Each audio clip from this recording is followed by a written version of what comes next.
আজকের এই পাহাড়ি অঞ্চল, চারপাশের আমের গাছ আর এই ঝুম বৃষ্টি, সব কিছু মিলিয়ে মনটা কেমন যেন অতীতে ডানা মেলল।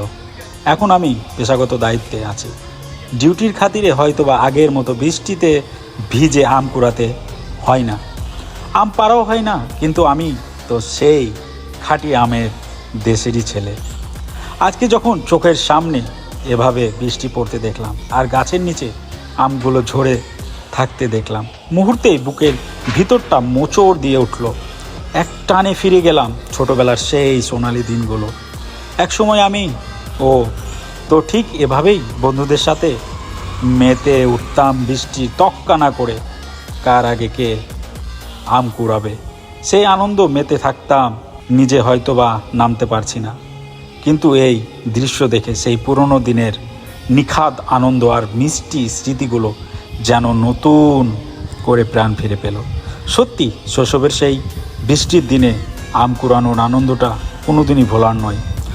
আপনাদের মধ্যে কারা এই বৃষ্টির মধ্যে আম কুড়ার আনন্দ উপভোগ করেছেন কমেন্টে জানাবেন, এবং আমার এই প্রোফাইলটা ফলো করবেন, লাইক করবেন এবং কমেন্ট করবেন। ধন্যবাদ।